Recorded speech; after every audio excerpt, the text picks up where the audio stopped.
Hey, Matt. My student said, you recruited Matt to come debate for you, and then you left town?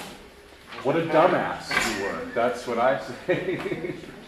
Like, oh my God, you never lived those like that, did you? I got to debate with Puget. What? Yeah. You know what the first thing he ever said to me? Shut up. Seriously, those were his first words to me. He's a sweetheart. Yeah, he sure is. Someone timing this gala up there? I am. Going once? Where do we go? All right, well, you all are on your own. Who's going to do the one slap? I don't do the one slap, but I'll be on 6 or 7. Okay. I could do it. Thank you.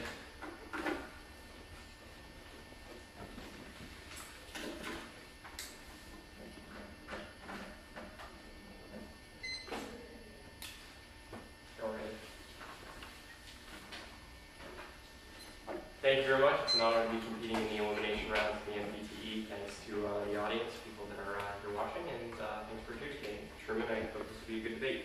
The use of military force for humanitarian intervention is morally justified. Some definitions, so we're all on the same page. The use of military force implies the deployment of Marines, Navy, Air Force, Army, Coast Guard, or peacekeepers. Humanitarian intervention is rectifying harms to a civilian population through military means.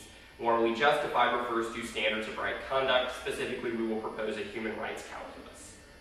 The plan we'll present you with today, before we move on to some solvency and then advantages. The plan is that the UN will send troops to Zimbabwe to offer military support to oversee new elections.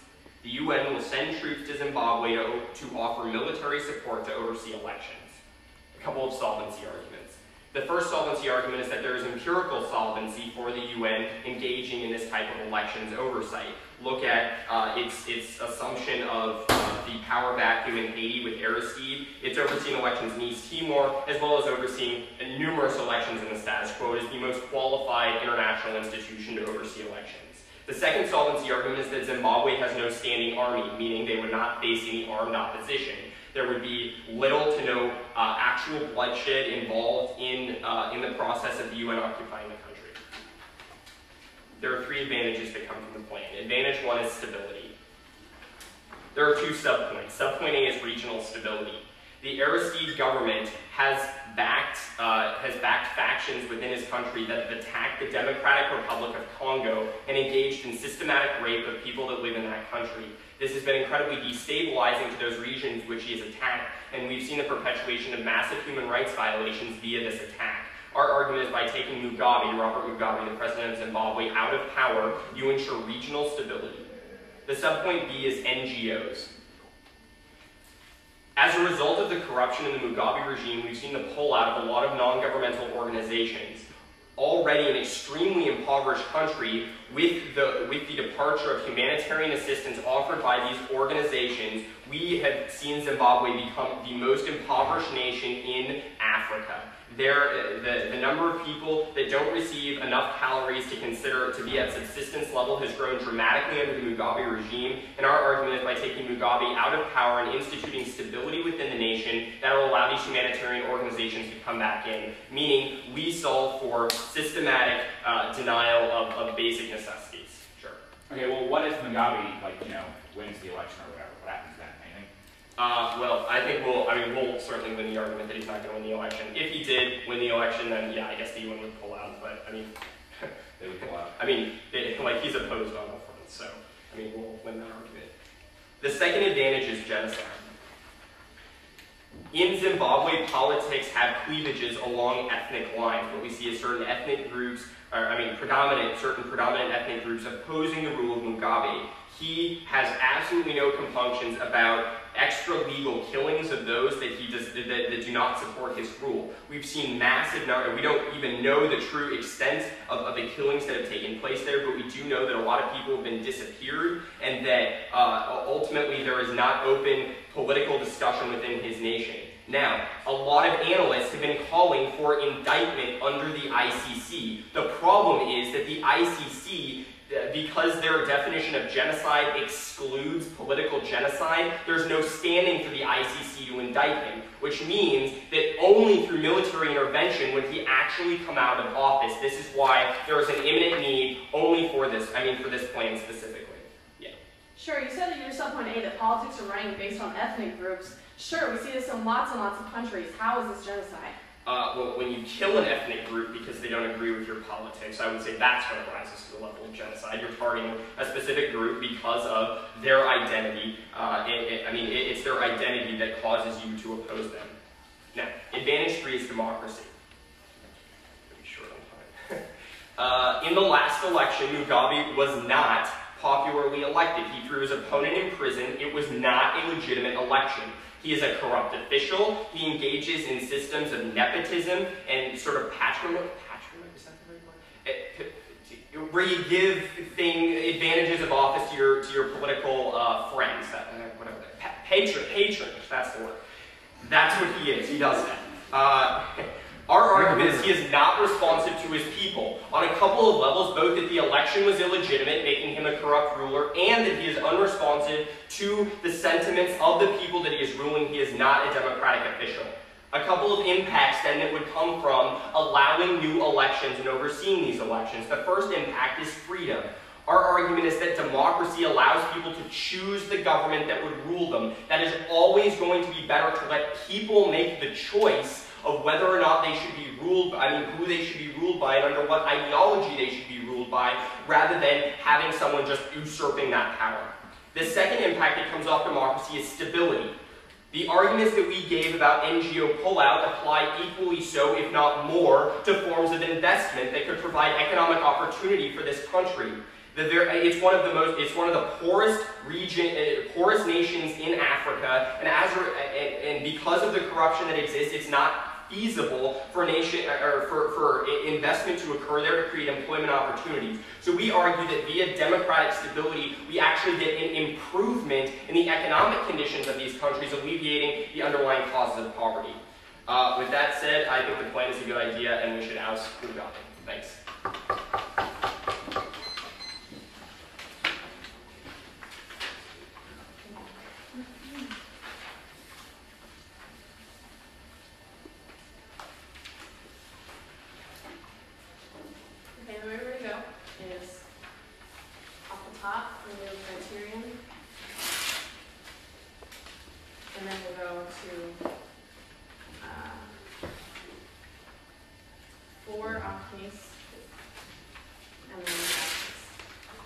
Possibly one off case of one.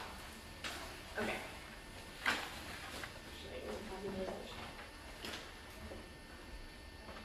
Alright, the resolution specifically asks us to make a moral justification and make a bad argument based on morals. And I would tell you the government team does not give you a criterion to do that. They just say net benefits and what is human right calculus. I don't know what that means, so I think what we need to look at is an actual moral justification to use to analyze this round. And I would give you Kant's categorical imperative. So subpoint A, Kant's categorical imperative basically says that you should act as if the principle of your action were to become your will a universal law of nature.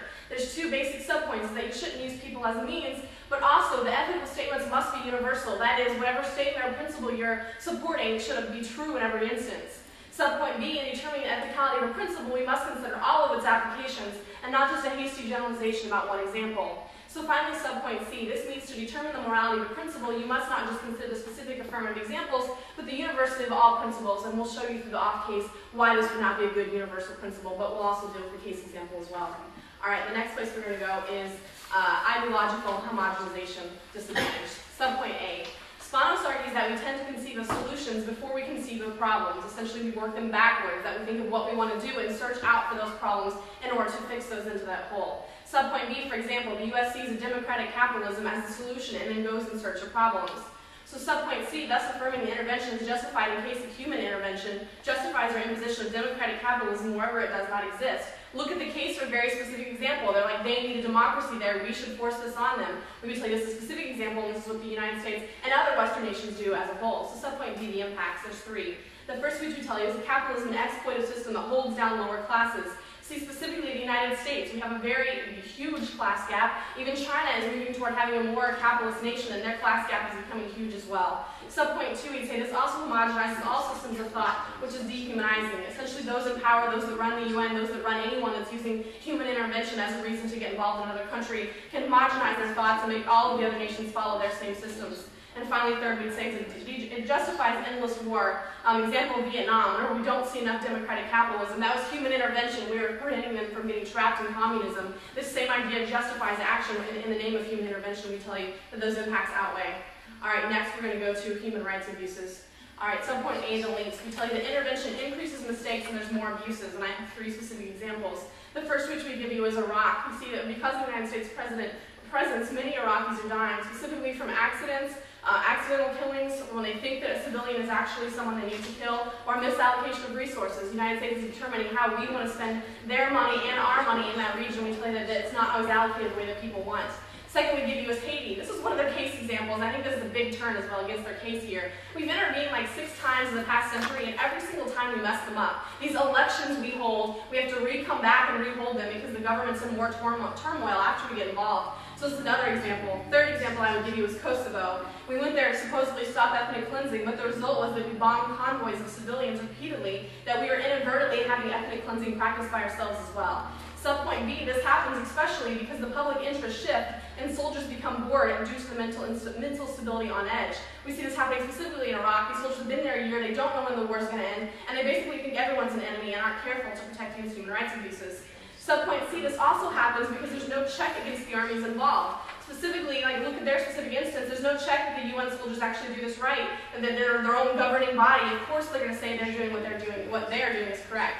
Subpoint D, the result is that countries are left in turmoil and massive human rights violations occur at the hands of the interventionist. Subpoint E, not at this time, maybe you have to get to the position. The result is that innocent lives are lost at the hands of the interventionist. We tell you this is worse because this is us having this banner of justice, of saving lives, of all these good things, when the result is rapid killing. So finally, subpoint F, though, is that this uses humans as a crude calculus to achieve an end. Essentially, the UN and US, or whoever is being interventionist, justifies their actions because hate was saving other people. Who cares how many people we're killing in the process? And we tell you, you never want to support this. It's completely dehumanizing to just put people down to numbers and determine like the death body count to determine if the decision is a good idea or not. Sure. Okay, sometimes humanitarian intervention has unintended civilian consequences. Can you give me some reason why that outweighs the human rights violations that would otherwise be? Absolutely, I just did that on subpoint F, that using human capital, saying it's okay because we're saving other people, is always dehumanizing and it's a bigger impact. That you shouldn't justify killing in the name of, oh, things will be better for some people. All right, next position is going to be masking. Subpoint A, there are almost always multiple justifications for military action. See Iraq, oil, WMD, human rights abuses, whatever multiple justifications we wanted to use. Subpoint B, focusing on human rights abuses allows leaders to mask the other pursuits. I think Iraq is, again, another good example. Bush kept saying it's all about human rights, but clearly he doesn't care about human rights. He's not even upholding them in the United States. Subpoint C, discursively, this manufactures consent by shifting off questioning of other motives.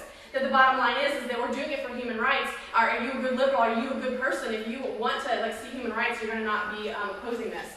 So subpoint D, the impacts, there's 2. The first of which is endless war. Human intervention is so vague that since the real causes are masked, war will always be contrived. We can see this happening even in this specific instance. We need to get involved because we need democracy. And second, we tell you is that we lose the ability to protest war because it's justified. This silences the voices of dissent, which I tell you is always important to keep healthy and keep alive within a country in order to prevent other abuses by the government. Not this time, maybe after next decide. All right, the next is reconstruction disadvantage. Subpoint A, weakness. The UN is currently focusing the majority of its military force in Iraq. Subpoint B links the plan as focused as 2 things. A is it shifts the troop commitments from Iraq to Zimbabwe. Specifically, this is what they want. They say they're going to send troops there, and they're going to oversee these elections. And 2, we'd say a public mindset shift, especially in the United States and especially in the other UN big countries, that now there's a new problem we need to focus on. Subpoint C, thus Iraq would become neglected and abandoned. We see this as exceptionally important right now because that their infrastructure is so destroyed, again, because our human rights intervention, our good idea, and now the whole country's in shambles. Now, subpoint D, the impacts, there's 2. The first of which we tell you is regional violence. The Shia and the Sunni tensions are going to increase when there isn't soldiers there to try to keep this down and try to control this. And subpoint 2, we tell you, is authoritarianism. A power vacuum will exist and be filled by extreme elements. We tell you that you can see specifically that al-Sistani has a big popular support, and if there isn't like these troops here, we can see that impact. All right, now let's go on case. On the top, he says, empirical solvency to oversee elections. Absolutely not true. UN elections are never fair and never good. We can look specifically at the elections the UN has held in Africa. When someone has gotten elected, they've been able to be incumbent and stay in office for like the next 15 years because of the way the UN is originally giving them that power, and that original skew is big. Second, I would tell you is the UN is not careful to do good infrastructure. I would tell you the same president is going to get re-elected because the UN doesn't protect and be sure that all the people, the minorities, etc., can get into the election booths. They're not held everywhere. They're not well protected. And I would tell you these would be unfair elections. And the second, the Haiti example they give, cross-apply my off-case analysis, Haiti is a good example for the opposition team how UN elections don't work, and certainly not intervention. Now let's go to stability. He says we're going to remove the current legal, and that's going to risk regional stability, and now we're going to have the NGOs come back. My first response is there's no guarantee this leader is going to be removed. They tell you that he has all these great political cronies. Absolutely he does, and those are the people he's going to get insured comes to the booths. Now this is worse because now we have UN saying this is a good leader. So I'd say this turns it by saying now we have UN endorsement of this, because as I told you, UN would just leave if he won, and that would be absolutely worse because now it's harder for the people within the country to fight against their own problems because the UN and the rest of the world thinks it's a good idea. Now on genocide, my first response here is he's really throwing this term around. I'm not denying that people are dying within there, but this isn't an actual genocide that's occurring. If you define it as politics and ethnic groups, we see genocides everywhere, from Israel, Palestine, etc. And on democracy, I answered in the off case. They don't really want democracy. We're forcing that on them.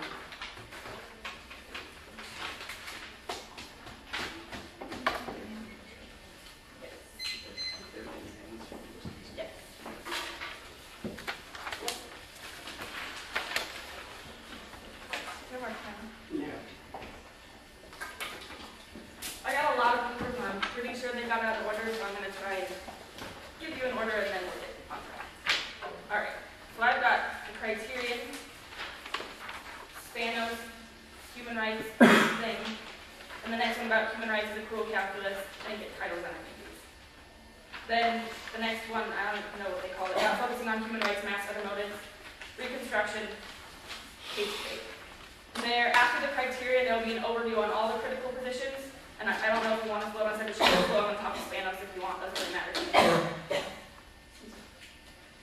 Are we ready?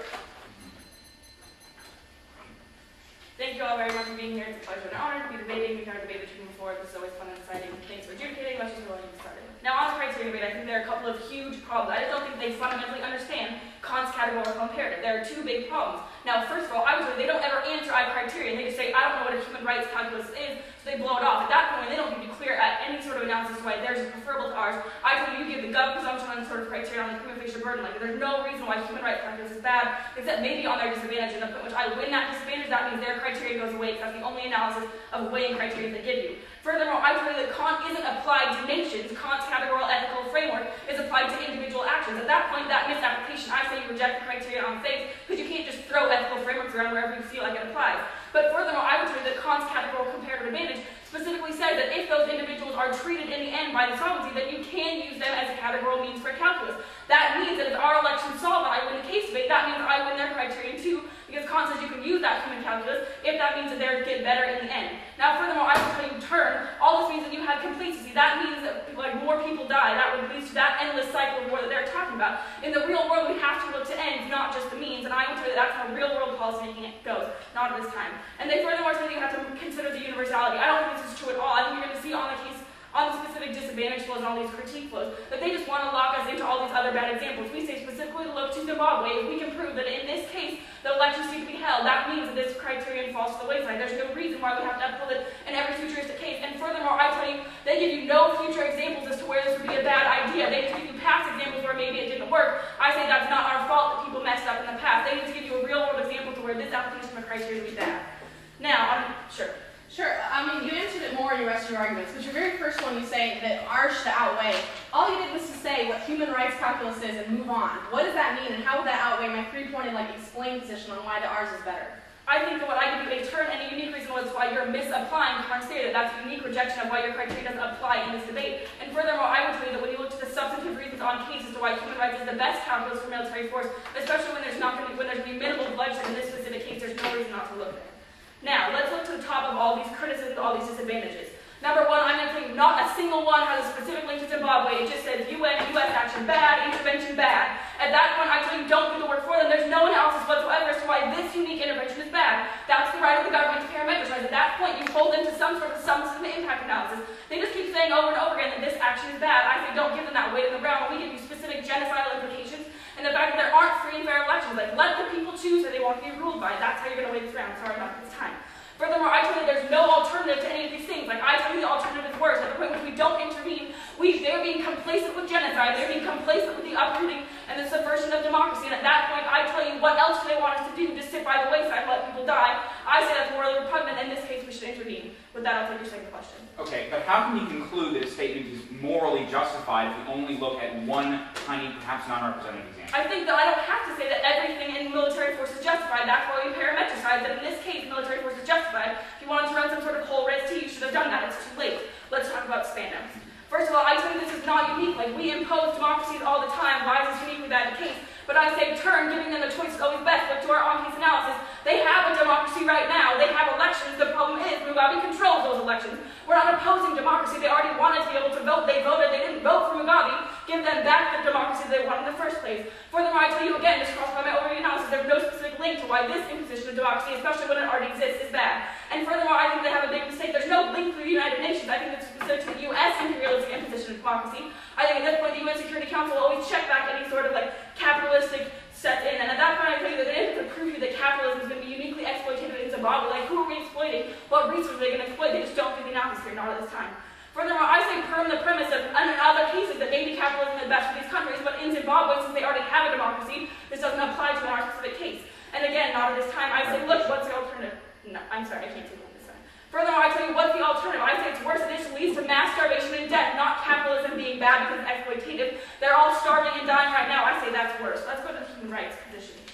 I think that all this is based on U.S.-specific action in the first place when they give the examples of Iraq and Haiti.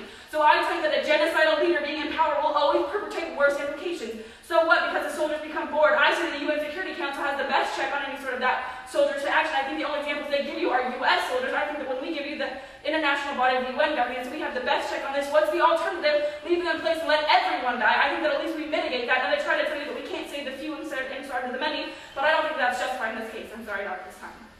Now let's talk about why the lives are in the hands of the interventionists. I say turn, again, all this doesn't lead to complacency. There's no specific analysis still as to why this is unique to Zimbabwe. They tell you using humans as a cruel calculus, but I tell you, right now, Mugabe is using his political means. He's using these humans as a cruel calculus to be able to win his elections and to win power of the country. I say if you want to not use humans as a cruel calculus, give the power back to the people, let them vote, let them put in someone who they approve of. Sure, I'll take your last question. Okay, so just a second. You say back on the human rights pieces that the UN soldiers are okay. Like, how do we know that? I mean, they're still soldiers. What makes them different from soldiers of any country? Why are they? I think that you need to do the work in your first position to give me as to why any soldiers are uniquely bad. And I tell you that at least we have a better check with an international body, the people who aren't just the imperialist, capitalistic United States, that that's the best check on military action. Like, you don't provide any alternative that would be better. Now, they say focusing on human rights is bad. First of all, I say no link. Like, what's the other motive in Zimbabwe? Yeah, maybe we had oil interest in Iraq and other political interest in Haiti, but they give you no analysis to what's in Zimbabwe and we're coming up. At that point, that's you 100% link takeout. Like, what else are we doing in Zimbabwe? They're not going to attack us. They don't have an army. We're not looking for anything. And I say specifically we need to look to plain text. Like, the logical assumption is UN will pull out after the elections happen. Like, we're not going to stay there forever and exploit them. Military support is for the oversight of the elections. Elections take place, Mugabe's gone, UN leaves. There's no exploitation of anything that we're like massing, which means there's no endless war because there isn't really, like, there wouldn't be a war going on. Now let's talk about reconstruction. I think that they make a big mistake when they just don't fundamentally address that our plan uses the United Nations, not the UN. The UN has a lot of troops all over the place that aren't being used. Like, France is already talking about deploying more troops to Iraq. Like, there are soldiers everywhere. There's no unique shift that leads to some sort of power vacuum in Iraq. I think that that's just not true. I think it's empirically denied, right? The US and the UN right now are looking in Haiti. They have troops there, and they have troops in Iraq, and we have troops in Afghanistan. Like, there's just no zero-sum game here, so like there's a finite amount of troops. I think that's a ridiculous argument. And I think at the point which they don't have a military, I'm sorry, not this time. I think that's ridiculous. Look to plan analysis. Zimbabwe doesn't have a military. Like, we don't need a lot of soldiers there just to protect the voting booths so that they can have a free and fair election. That's a ridiculous analysis. Let's go to case. First, they told me that it's not true, it's empirically denied in Haiti. I told you that this isn't caused by the United Nations. Empirically, they're the best ones you can possibly have. That's just caused by the politics of the country. Look to case analysis. Like, they didn't vote for him. They just put his opponent in prison and locked up all the people that wanted to vote for him. Like, he wasn't popularly elected. At that point, there's no reason why United Nations elections wouldn't solve if we just prevent him from controlling the voting booths. That's ridiculous. Furthermore, I say the best solvency anywhere, so when they don't give you any alternative action, is at least give the people a chance to vote, right? Like, what's the disadvantage to that when there's no specific links anywhere else? And furthermore, I tell you, there's no announcement whatsoever as to why he wouldn't be elected, so let's go on. They say there's no guarantee that he will be ousted. This is a term that was construed. I say just crossfire now so they don't fundamentally answer that the people didn't vote for him, they voted for the other guy, and he put him in prison. I think that's a unique takeout to the term. If anything, we are the ones perpetuating democracy. There's no unique takeout to solvency. And furthermore, I say it's not actually genocide. I think the fact that hundreds of thousands of people are dying and being disappeared and put in prison, whether or not they agree that's genocide, that's death, and I think that you should reject that. And that I urge the government ballot.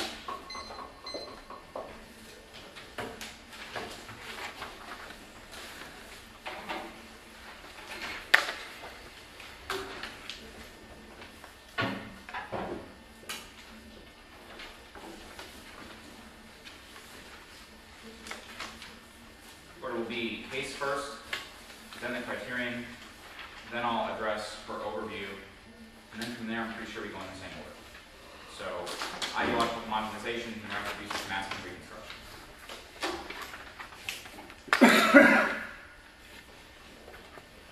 Ready?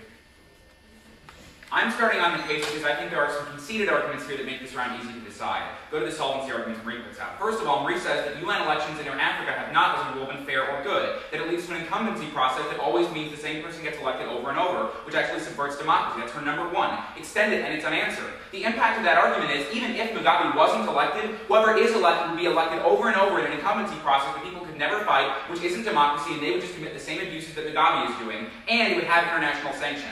I also want you to extend for number two, I'm still protecting time, that the UN isn't careful to do any kind of good infrastructure, which means all of the political cronies they talk about would just lead to Mugabe's re-election because they would intimidate people at voting booths or anything like that. They don't provide any scenario or answer to this because Marie tells you the UN isn't capable of stopping that, so all their plain text is irrelevant because now you've got international sanction. The only thing they answer is the Haiti example. They say, first of all, this is caused by the politics of the country. My response is, why are the politics of Zimbabwe any different? I would argue that the politics of this country would lead to the exact same thing. Second of all, I don't think there's any warrant behind this. I think that Haiti's problems were caused by international intervention that wasn't done appropriately. It'll be exactly the same here. Second, they say there's no alternative action. We should give them a chance to vote. My response is that we're not going to give them a good chance to vote, and then we'll endorse the bad candidate that gets elected, perhaps Mugabe, perhaps someone else, that will go on to commit the same abuses. And then that person will have international sanction, and it'll be worse. On advantage one. Marie's argument is that Mugabe's cronies will kill solvency, and then that'll be worse because the people will have an internationally endorsed leader that is bad. They say that they didn't vote for him last time. My response, first of all, is that the same kind of political corruption that his cronies did last time could happen again this time. They don't outline any specific scenario about how the UN soldiers are ever going to stop that. My second response, though, is since they've dropped their arguments about how the UN always screws up in Africa, you would believe they would screw up here again and not just believe that they're going to get it right this time. Since the risk is actually making things worse, you would vote with the status quo. No, thank you. On advantage 2, I don't really want this argument nor the ones on advantage 3. I think the most important thing is they don't get stability. On the criterion.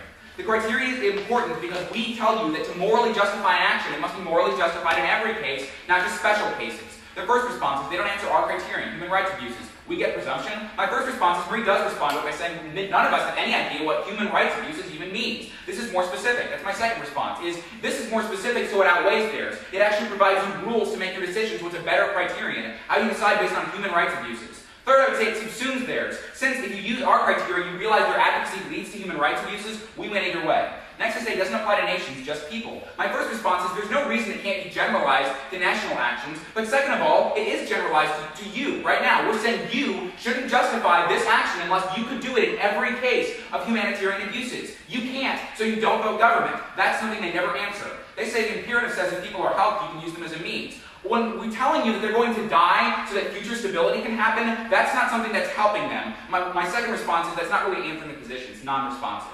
Fourth, they say turn complacency so people die. I would argue that it's not complacency, it's recognizing that intervention always leads to more death and human rights abuses. But second, this doesn't answer back the criterion. It has nothing to do with Kant. This is just an answer she repeats again later.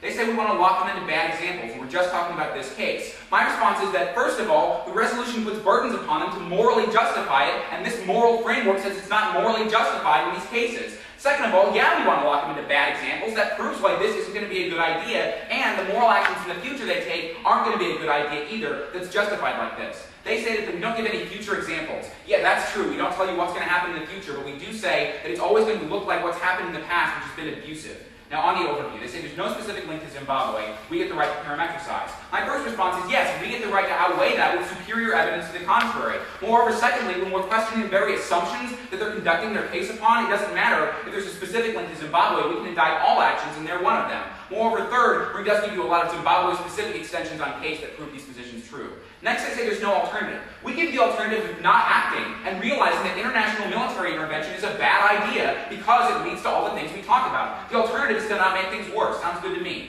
On ideological homogenization.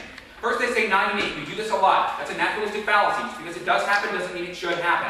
Second, they say choice is best. They want democracy. But they don't want to be ideologically homogenized by UN, reconstruction contracts or whatever, or a government put in place that will be friendly to Western interests. No thank you. And I would argue that at that point you get the homogenization. Third, they say no link to this, but I think there is a link. You have the UN go in there, put in a puppet government that will get re-elected over and over and over, that will be friendly to capitalist interests, and that's the link. Fourth, they say there's no link through the UN. The Security Council checks capitalism. My first response is, look at the Security Council. Awful lot of nations like US and Britain and places like that. There are plenty of capitalist interests on the Security Council. Fifth, they say, how do we exploit them? By putting in a government that will be friendly to our interests forever and get re-elected over and over because they never answer that on case. That's how we ideologically homogenize them. And I'll take your point. Where is this coming from that we're going to put in a government that's going to do anything? It's coming straight from the case analysis. It's coming straight from the case analysis where Marie says that the way the UN runs elections in Africa sucks. It leads to leaders getting incumbency over and over and over because of the goons at the polls. You never answer that, so it's irrelevant whether you think it's wrong now. Sixth, they say perm, but first of all, I don't understand what the perm is. Second of all, the perm would still link to this position, so that's fine. Seventh, they say there's no alternative, mass starvation and death. I would say mass starvation and death is first of all a direct result of the capitalism that holds people in a class structure, which they acknowledge is going to happen. Moreover, homogenizing systems of thought is always worse because it dehumanizes, and I would argue that's the biggest impact. Now, on human rights abuses, they say it's US specific. Not at all. We say that it happens because the public interest gets bored and the soldiers get bored. That happens with any soldier from any country. Second, they say that genocide is worse. My response is, first of all, it's the same either way. That if it's us committing genocidal acts or them, it's still bad. Moreover, second, they don't solve for genocide, so we can outweigh. Third, they say UN soldiers are okay. Why? A majority of those soldiers' first response would have to come from the United States because they don't specify where they're coming from. Don't let them clarify now. That's abusive. Second of all, I would say that soldiers are soldiers. Like everyone can get bored. Fourth, they say what's the alternative? I've already answered this. And fifth, they say that they can, check back this and they can save people. I would argue that that's not answering the position, first of all. And second, we outweigh. We look at innocent lives being lost, which is worse by us and has used people as a calculus. Now, on the bottom, she has a couple of answers. She first of all says, term complacency, but I think I've already answered complacency. It's not complacency to recognize you'll make things worse. And second, they say Mugabe uses people. I would argue that Mugabe has a strong chance of being re-elected because they don't answer why he won't be. And I would argue also that at least if it's us using people, that's wrong. Moreover, this is only Zimbabwe, we indict everything. Now I'm asking, they say no link. What other motive exists in this case? I would say the motive to go in and get juicy reconstruction contracts or put in leaders that are going to be friendly to us or anything. Moreover, secondly, I would say that in other cases, because they're saying it's morally justified to intervene based on this, then we can always go and do this. And in those other cases, those motives will exist. So they're justifying a very broad statement based on a fairly non-representative example on reconstruction. This is where I think the net benefits debate gets easy. They say, plan is the United Nations, not the US. The troops come from all over the place. My response is, first of all, they still need significant United Nations assistance to reconstruct. Second, we get to make the argument that most of it would have to come from the United States. They don't specify that, so don't let them shift out and clarify now. Second, they say empirically denied. We've got troops all over the place now. My response is that has put us on the brink. That we've committed our troops to the maximum level possible, and it's not possible to do it anymore. Second, that doesn't answer the perception link. And the last, they say that there's no military, we don't need a lot of people. I would say that there's no military in Iraq either, right? Just ours, so this doesn't answer anything. You extend the second link, that the public mindset shifts away. That means you extend that Iraq is neglected and abandoned, and you extend the impacts about Sunni Shiite violence and authoritarianism because of the power vacuum of Sistani. That means you screw up one country, maybe help another with elections that aren't going to solve anything for anyone. On a net benefits level, this example sucks, and on a principled level, intervention is not something you should endorse.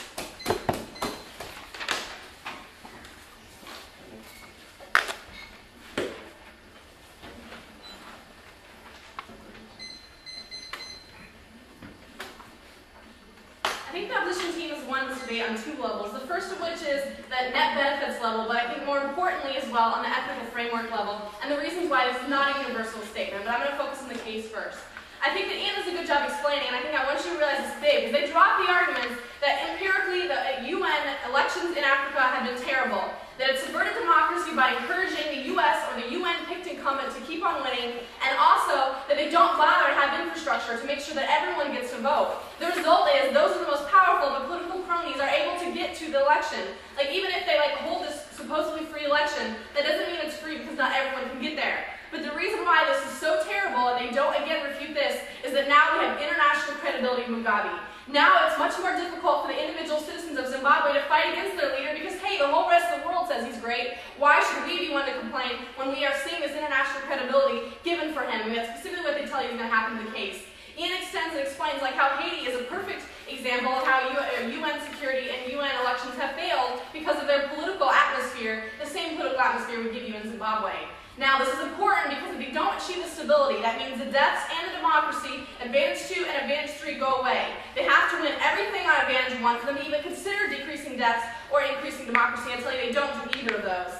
But they do definitively ruin it in one place, and that's what we see in Iraq. On the Reconstruction disadvantage, I think Ian does a good job explaining that soldiers are not infinite. I don't know if she's like Bush or what, how she thinks we have millions of soldiers everywhere, but we don't. There's a limited number of resources, and we're not going to be able to trade them. But importantly, the public mindset shift goes right through on the link. If you don't buy the soldiers, you know that as a public we give up on Iraq. I think those impacts are cold conceded, and we tell you that the result is going to be regional violence and authoritarianism in that country. So a place where you can actually make a definitive answer, we'd say you are now not going to do it.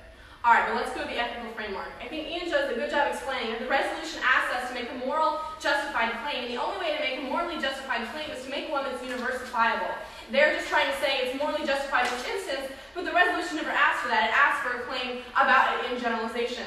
I think Ian also explains well that we're talking about generalizing to you, that you as the judges are now having the moral burden of deciding if this statement's true, and we think you shouldn't universalize the statement because of all the reasons we give you. Now specifically, Ian tells you that you're considering all of our off-case positions for two reasons. They indict all of their assumptions. They assume that all of these things are going to go away. But more importantly, we outweigh. The impacts we give you are universalifiable. They apply to all countries in every instance we do this, and not just in Zimbabwe, but more as well. I think on the ideological homogenization, I think Ian does a good job explaining that these impacts are huge. We're talking about an exploitive system with class slaves. Even if they stop some death right now, everyone in that country is now going to be class slaves to the elite, to the powerful, to Mugabe's cronies, all of these other people forever. This impact outweighs because it's long-term when you get trapped in that ideological framework and you're stuck there. It's dehumanizing them because their ideas are subverted, and it justifies endless wars. We'll see Vietnam over and over because we want to move democracy and move capitalism.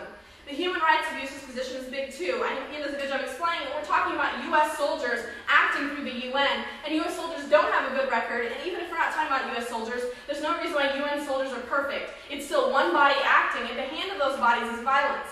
And the reason why I tell you that violence is worse is because then you are being complacent in that violence. You, as the actor, are causing that violence. We tell you that's worse, why you wouldn't want to use that. But more importantly, you don't want to engage in this human calculus that says it's okay if you abuse lots of rights now because things could be better in the future. On the masculine position, she doesn't do any answers here. She just says that this doesn't link. But I think Ian explains how it does, because now, on a justifiable level, as long as we say human rights intervention is why we're doing it, we could justify any war, any time in the future, and you would never want to endorse that framework. So again, it would be a reason you would reject this affirmative case, because you wouldn't want to be buying into the system because you realize it isn't universalifiable and there is so many bad impacts from endorsing it.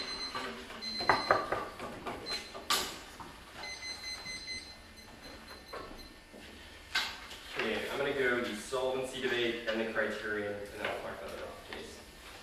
Let me get my crap in order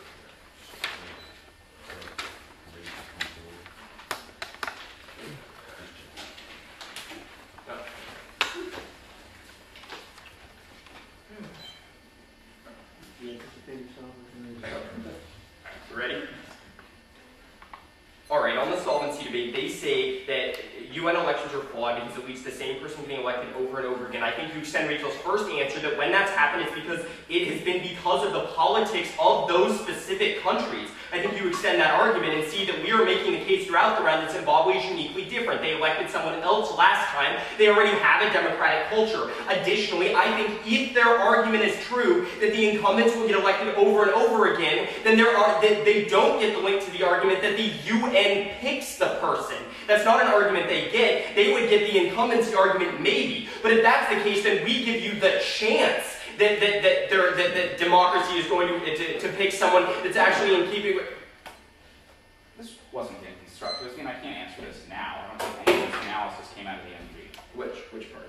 The part about how this is all conditional in our arguments, interact in this strange way where it's either incumbency or all the other options. I don't have any of this. Okay, my response would be you never said the UN will pick the person until you're second constructive. So, I mean, that's why I asked the point of information at that point. So, but you know, in either case, just comparing worldviews here, we give a chance that there's going to be a democratic election. Remember, they have a democratic culture. I think that uniqueness argument is always going to outweigh. Now, their second solvency level argument is this intimidation argument that Mugabe's cronies are going to ensure that he wins. No, because he lost the election last time and he had his cronies. It's ridiculous to think that with the international community there providing a check, that would make it worse. So, ultimately, we get offense off of our advantages. We give you the best chance for a democratic election, which they have conceded leads to stability. You vote for us because democracy leads to stability. Remember, democracy's choice. Now, let's look at the criterion debate, which is really important because if we win on the criterion debate, you don't look at any of their off-case positions.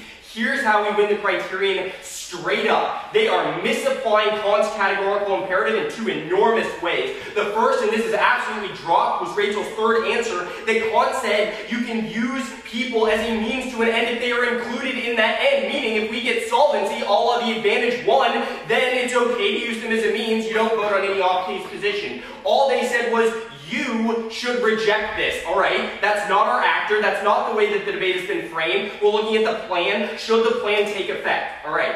Now, the second reason why we're winning the criterion debate is Kant is not applied to nations. That was Kant's theory. It said it's applied to individuals. It's about individual will. They said that it's okay to generalize to national action. No, that would mean they're misapplying Kant. Kant was specific that it's not about nations, it's about people. So, we win on the solvency debate. They have not given you any comparative reasons, except maybe on one of the disadvantages, which I'll get to in a minute, why the cost-benefit analysis would be worse post the plan. Now, let's look at the disadvantage. First, start with the Spanish position. Actually, first let's go to the reconstruction debate, since that's what they went to first. Lots of problems. First of all, there's absolutely no link to, there's no link to what we're talking about. They talk about how there's going to be this focus, and they're just making a huge leap that we would have to take troops out of Iraq. There's no analysis for that. I think you extend Rachel's empirically denied, which goes drop, which says that if their argument was true, then Haiti would have caused it. Remember, we were already extended according to their analysis, and then we went into Haiti. In any case, extend the third answer that Zimbabwe has no military, which means it would be a relatively small troop investment. Additionally, extend Rachel's second argument off the last disadvantage they ran, which says the UN pulls out after the election, meaning it would be a relatively small troop commitment, ultimately just not getting an impact. Okay, now let's go to the focus DA. Focus. Okay, yeah. Oh, no, that's what that was. Oh, shit. All right, extend the empirically denied that focus does not get distracted. Remember, Haiti is in the news as well as Iraq being in the news. Okay, now let's look at this. Any argument talking about the public focus mindset link is definitely new. Yeah, I just think you all misunderstood it. That was Rachel's second answer. Empirically denied, we focused on Haiti, Afghanistan, and Iraq. That was her answer. So, let's go to the Spanish position.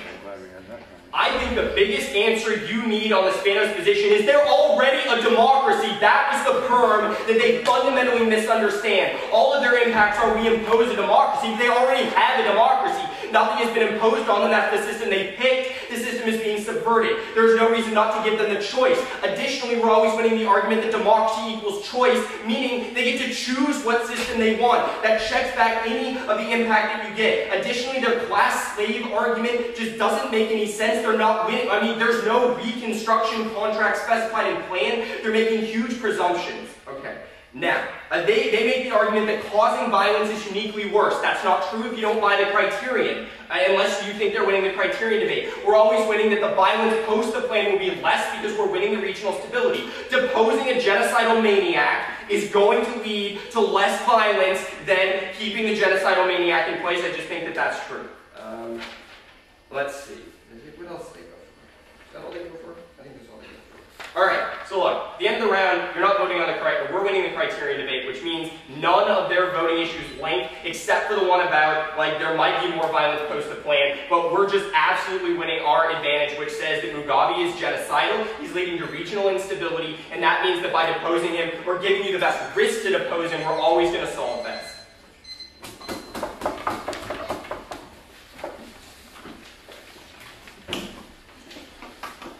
You're all supposed to leave. Cool. You will. And the audience is supposed to leave. And you're supposed to turn off. Oh, God. Yeah, no, I- That's true.